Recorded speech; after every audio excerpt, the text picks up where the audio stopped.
매번 계획표만 세워놓고 시작조차 못하는 사람, 의욕 넘치게 시작해도 매번 작심삼일로 끝나는 사람, 실행을 하더라도 목표했던 결과가 생기지 않아서 포기하는 사람. 여러분은 어떤 사람인가요? 마음먹은 일을 그만두지 않고 끝까지 해내려면 어떻게 해야 하는지 제 경험에 대해서 공유해보도록 하겠습니다. 총 4가지로 말씀드릴게요. 첫 번째는 어떤 일이든 왜 하려는지 목적이 명확해야 해요. 저도 늘 작심삼일로 끝내고 이것저것 발만 담그는 스타일이었는데요. 그런 제가 포기하지 않고 하고 있는 실천이 독서 습관과 운동 습관이에요. 목적이 명확했어요. 독서의 경우에는 처음엔 우울증에서 벗어나고 싶었고, 우울증에서 벗어나니 새로운 지식을 알아가고 싶었고, 지식들이 쌓이니 세상을 넓게 바라보는 통찰력, 안목, 지혜를 키우고 싶었고, 그렇게 키우고 나니 이제는 돈을 많이 벌고 싶다는 생각이 들었어요. 돈의 액수만 키우는 게 아니라 나는 어떤 사람으로 살고 싶은지, 진정한 부자란 무엇인지, 성공하는 사람들이 가진 마음가짐과 태도 습관은 무엇인지, 이런 거를 책을 통해 배우고 싶다라는 마음이 생기니까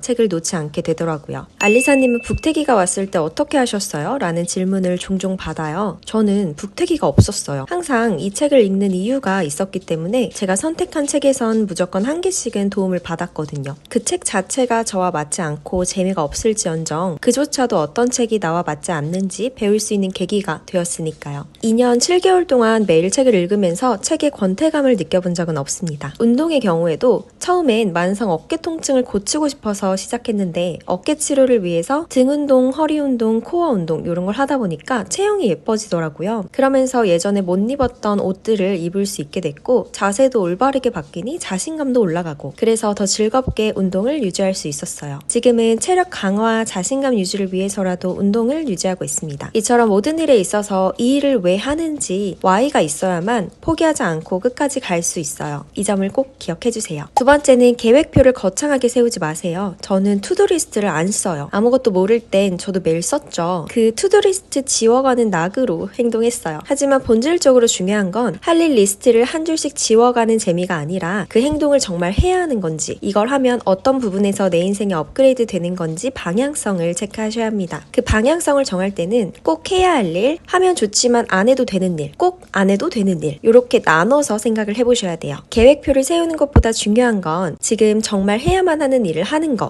그게 중요한 거예요. 계획표 적는 것도 에너지가 엄청 들어가요. 거기에 쏟을 에너지를 바로 행동을 하면서 행동에 쏟으세요. 에너지는 무한하지 않습니다. 내가 하루에 쓸 수 있는 정신력과 체력은 정해져 있어요. 그 귀한 시간을 하지 않아도 되는 일에 낭비하지 않으셨으면 합니다. 세 번째는 한 가지 일에 많은 시간을 쓰지 마세요. 예를 들어 책 20페이지를 읽어야 한다. 그러면 저는 책 20페이지를 7분 만에 읽기라고 데드라인을 정해놓고 행동을 시작해요. 20페이지 읽기만 계획해 놓으면 30분, 1시간 이렇게 시간을 계속 흘려보내게 되거든요. 해야 할 양과 몇 분 안에 끝내겠다는 시간을 함께 정해놓고 하세요. 그리고 한 가지 일에 너무 많은 시간을 쏟지 말고 예상하는 시간보다 좀 더 타이트하게 잡고 시작을 해보세요. 그래야 집중력이 올라갑니다. 설사 내가 예상했던 시간보다 더 많은 시간이 들더라도 상관없어요. 그래도 이 시간을 제약하지 않은 것보다는 더 빠르게 일을 끝낼 수 있거든요. 오래 하지 않기 때문에 지루함도 덜 느껴지고요. 우리 뇌는 지루함을 느끼는 순간 더 이상 안 하고 싶어 한대요. 뇌한테 즐거움과 성취감을 느끼게 해주는 게 정말 중요해요. 네 번째는 환경 설정을 하세요. 독서를 포기하지 않고 하고 싶다면 독서 모임에 들어가고, 운동을 포기하지 않고 하고 싶다면 운동 모임에 들어가고, 아니면 인증만 하면서 함께 나아갈 수 있는 챌린지에 참여하시거나 친구들과 함께 내기를 한다거나, 그렇게 환경을 설정해 놓으면 할 수밖에 없습니다. 사람은 누구나 초반에는 새롭게 하는 일에 대해서 의지가 자꾸 약해져요. 습관이 되기 전까지는 누구나 그렇습니다. 그건 나약해서도 아니고 나에게 문제가 있어서도 아니에요. 뇌가 자꾸 이전으로 돌아가고 싶어하는 특성을 가지고 있기 때문에 새로운 걸 하는 것에 불편함을 느끼는 건 당연해요. 그러니 일정 기간 동안은 본인을 탓하지 마시고 강제로 할 수 있는 환경 설정을 해주세요. 그리고 다른 사람들에게 응원도 받고 응원도 해주다 보면 서로 동기부여가 돼서 더욱 시너지가 납니다. 제 경험으로 깨달은 4가지 방법을 적용해서